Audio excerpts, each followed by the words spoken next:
Hey everyone, today I'm going to tell you about a biographical war drama called Jarhead. Beware, spoilers ahead. Let's get into it. Without my rifle, I am nothing. Say it, you Without my rifle, I am nothing. Drill Instructor Fitch welcomes the new recruits to the USMC barracks. He declares that there are no blacks or whites there. Everyone is now green. He asks Swofford if his father had served, to which the soldier replies, Sir, yes, sir! Then the instructor asks if he has a girlfriend. Sir, yes, sir! Yes again, mother.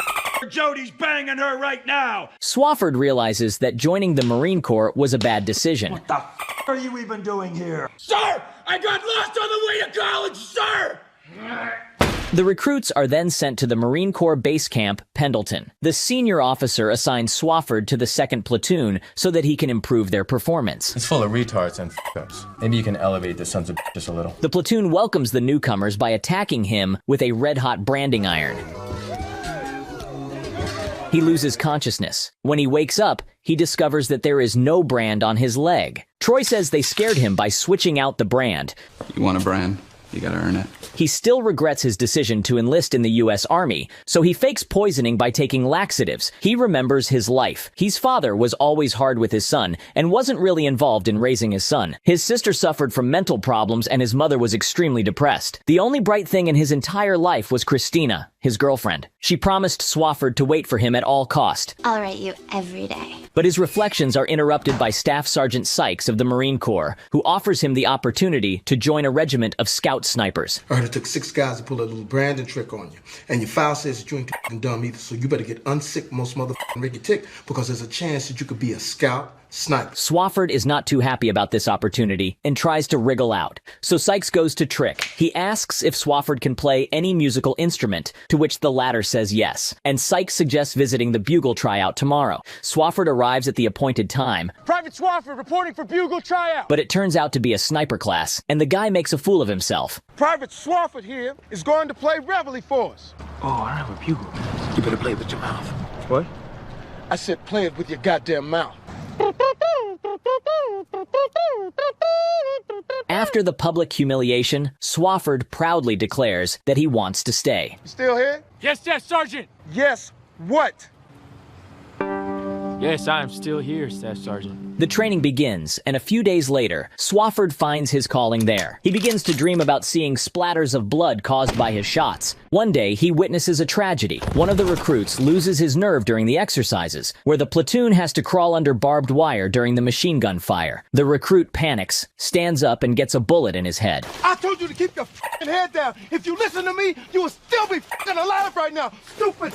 Swofford completes his infantry sniper training together with 7 other soldiers. Sykes makes Swofford the shooter, and Troy is appointed to be a spotter. Spotter, shooter, spotter, shooter. Troy looks enviously at Swofford because he wants to be a shooter himself. Sykes teaches them how to say the sniper code. Without my rifle, I am nothing. Without my rifle, I am nothing. At just about that time, Saddam Hussein invades Kuwait. After watching news report, Troy excitedly says, We're going to f***ing war. The U.S. is in this conflict. On the same day, the Marines watch a movie about the Vietnam War. All the soldiers are thrilled seeing military actions on the screen, expecting a bunch of a cruel, bloody mess. The session is suddenly interrupted, and the announcer says that their recruits are to report to the company area. All the Marines are extremely happy that they will finally have a chance to put their skills to work. The U.S. begins to deploy troops for Operation Desert Shield. Lieutenant Colonel Kaczynski briefs the Marines and says that Iraqis use Nerf gas. He shows them a picture of an Iranian kid suffered from that very gas. That fact demoralizes soldiers a little. Kaczynski says that killing Iraqis is not their mission. They're supposed to protect oil fields in Saudi Arabia.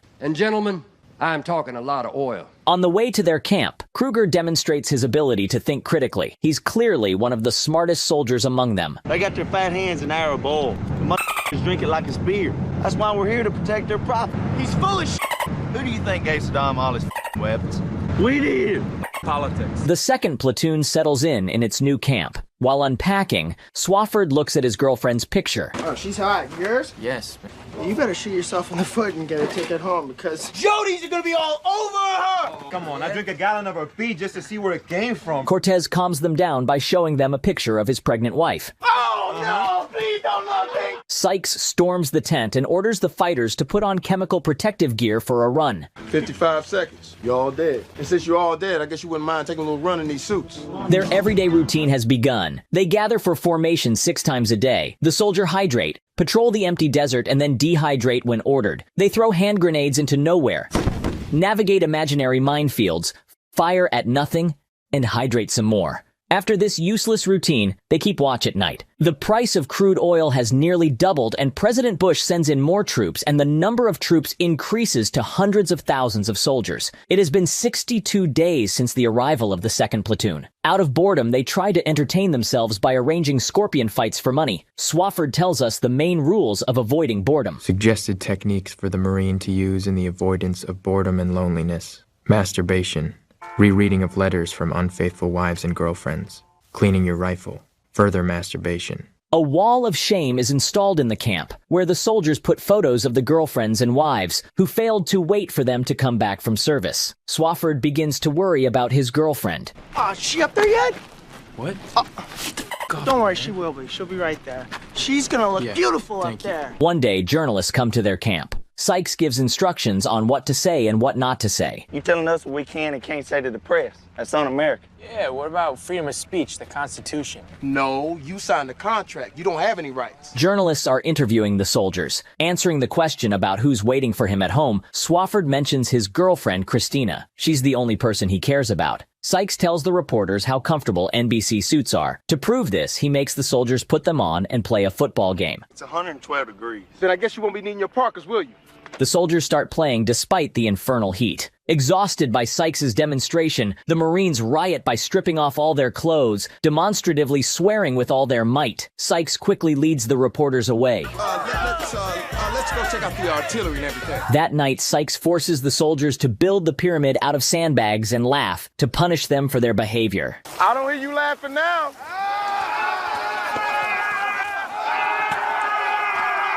He announces that they will have a 2-day search in the rear and orders to take the pyramids down. In the evening, Swofford gets his dog tags. He's upset that they don't say no preference. He also receives a letter from Christina in which she tells him that she met a guy named Carl. He's the night manager at the hotel where she works. He's the night manager at her hotel, and she says he's a good listener? Oh, man! The soldiers mock him, saying that Christina will soon make her appearance on the Wall of Shame. Kruger encourages Swofford and tells him to call her before jumping to conclusions. For several days, Swofford goes about in complete despair, constantly thinking about what the letter said. The next day he calls Christina. The conversation is going well until he interrupts her and asks if she knows Carl well. She then pretends there's a connection problem and hangs up, which unsettles Swofford even more. He now has nightmares about his girlfriend. As if that isn't enough, Detman receives a tape from his wife and invites the guys to watch it. It's supposed to be the Deer Hunter movie. However, there's no movie on the tape, but a video of his wife cheating on him with their neighbor. The tape turns out to be his wife's revenge for his past infidelities. Troy calms Detman down and leads him away. Several Marines turn on the video to continue watching, but Troy turns back and stops them. He tells everyone to mind their business. What are you doing? I'm waiting for you to leave so I can watch it again. Why do you want to watch it again? I want to see what it's like to watch somebody else your girlfriend. Swofford is almost crying after this words. The 2nd platoon patrols the desert on day 122. The number of troops has increased to 390,000. The situation with Christina stuck in Swofford's head. He even thinks he's going crazy. In the evening, he visits the smartest man alive who serves as a signalman. I studied classics at Dartmouth. And buys a canister of alcohol for $40. He returns to his platoon for the Christmas Eve party. Swofford asks O'Donnell to take his watch for money. The soldiers are having a great time, but O'Donnell accidentally starts a fire while making dinner. The fire gets out of control and spreads to the flare crate. The soldiers think that an attack has started. They run out of the tent with their weapons and see what happened. It was my sausages. The next day, naked Swofford vomits in front of the platoon under the scorching sun. So do you have all of that unauthorized beverage out of your system? Sykes demotes Swofford to private for leaving the watch and assigns him to dispose of waste from the outdoor toilets. And I don't think Mysterio is enjoying his duties now. He is completely disappointed in his military service. The next day, Swofford and O'Donnell work on assembling and disassembling rifles. Swofford is still mad at O'Donnell. What would you say if I told you I was going to kill you for f***ing me over like that? I already told you it was an accident. An accident, like when this trigger slips. And he admits that he wants to know what it's like to kill a man. He loads the rifle and aims it at O'Donnell's head. Cortez leaves the tent, saying that he doesn't see anything. What do you think, Cortez? You think I'll accidentally kill your homeboy from boot camp? Sure you kill him. Accidents happen. You don't see right? No, I don't see This ain't even my tent. I ain't even here, Swoff.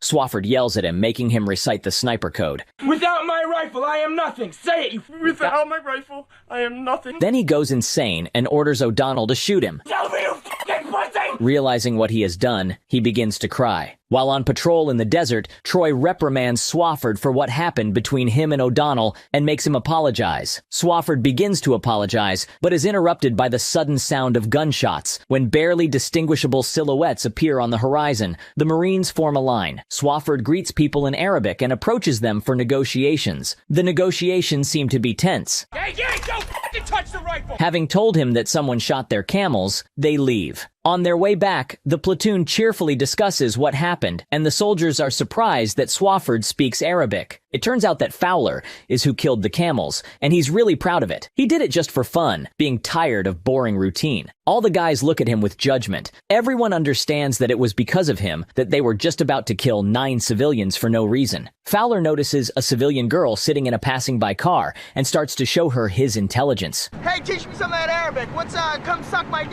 Sykes informs the 2nd Platoon that they are now doing Operation Desert Storm. Hussein has finally officially announced Iraq's invasion of Kuwait, and there will be casualties. The soldiers are excited about the chance to use their skills in the real battle. The enemy uses toxic gas, so the soldiers are given atropine pills and injection syringes. All the soldiers have to sign a waiver because the pills aren't proven yet. Kruger is not going to take the pills and refuses to sign the waiver. I'll take the fucking pills, and a year later, my will turn inside out and start fucking talking to him. Sykes explains what happens after being poisoned by that gas and forces everyone to sign the waiver and take the pills. But Kruger spits it out when Sykes is not looking. Later, they start digging sleeping holes for themselves. At this moment, American fighters fly over them. Troy begins to argue that what they're doing is pointless. After all, while they're busy digging around, the war is moving a mile away from them thanks to the Air Force. By the time we have our rifles dialed, the war's going to be a mile down the road. Swofford wants to sort it out with his spotter. Without letting him finish, Sykes takes Swofford aside and says that Troy will be kicked out of the Army as soon as he returns to the U.S. because he lied about his criminal record on his application. He orders Swofford to keep an eye on Troy. Swofford tells Troy that he could have told him about this secret. Troy advises him to mind his own business.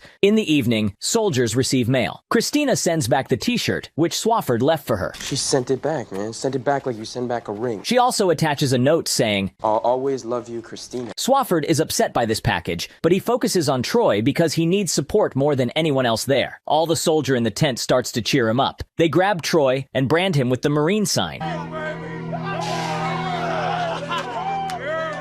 You earned it, man. The next day, the 2nd Platoon is under fire from the enemy artillery. While everyone is hiding in the shelter, Swofford keeps standing, enjoying the beginning of the first battle so welcomed and so desired. Are you all right? I pissed myself. Sykes tells him to get the batteries for the signalmen. He runs through the artillery fire, brings the batteries, but they turn out to be dead. The Iraqis are retreating. The Marines advance in their direction. In the distance, they see U.S. fighter jets returning after their mission. Fowler happily waves at them, but 2 fighters suddenly turn around and, mistaking the infantry soldiers for the Iraqis, begin shelling their own troops. Several soldiers get wounded. Thought we were Iraqis? Keep moving. The 2nd Platoon reaches the cluster of crashed and burnt cars destroyed by that very U.S. fighter jets.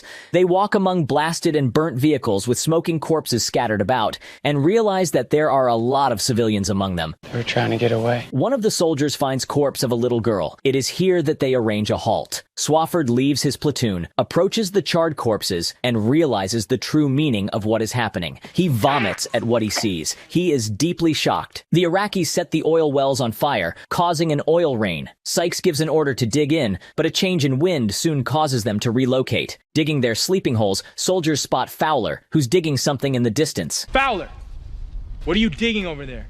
Nothing. Our orders are to dig over here. A few men approach him and see how this jerk is playing with a corpse. Check out what I put in his mouth.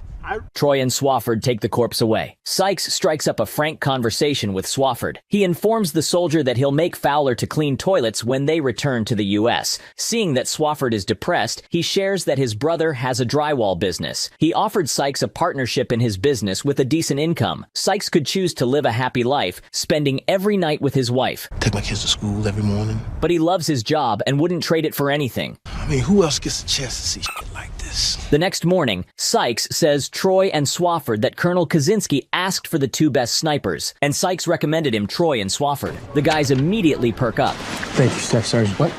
Thank you.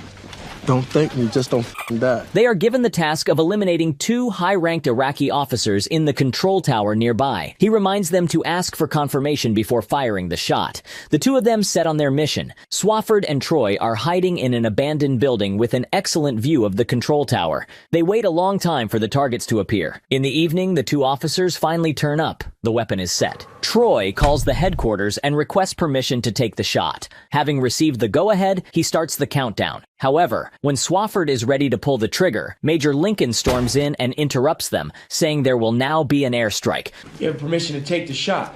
Tough break. You were just gonna shoot one guy. Watch this. It'll blow your f***ing mind. Troy begs the Major to let them take the shot because there will be no difference anyway. The Major refuses and Troy breaks down. Yeah! That is my kill! That is my kill!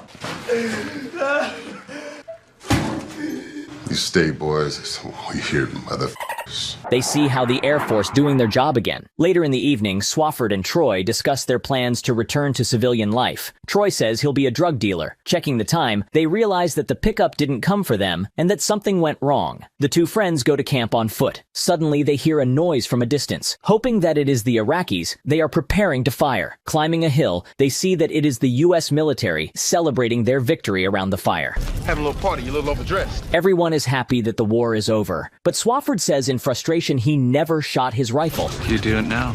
Swofford fires a shot into the air, and everyone indiscriminately begins to follow his example. A few days later, the United States is celebrating the return of their troops home. At this moment, a Vietnam War veteran jumps into the platoon's bus and congratulates everyone on the victory, expressing his gratitude for the great job. The soldiers immediately get droopy, realizing that the praise addressed to them was undeserved. Swofford goes to see Christina. He sees Carl on the doorstep and realizes that he is too late. Next, we get to see the civilian life of his friends. Jerk Fowler is having fun in a bar. Kruger is making a marketing presentation. Cortez is in the park with his wife and 3 kids. Escobar is laying out products at the supermarket, but Electro is back on the battlefield. A few days later, O'Donnell visits Swofford and says that he has sad news. Troy has passed away. The whole platoon attends his funeral. The movie ends with the phrase that no matter what a man does after serving in the Marine Corps, builds a house, loves a woman, or changes his son's diaper, he will always remain a jarhead. Well guys, that's all for today. Thanks for watching. I hope you really enjoyed the video, and if so, please give it thumbs up. It really motivates me to do more recaps for you. Subscribe to the channel and turn on the notifications so you don't miss new episodes. I'll see you soon.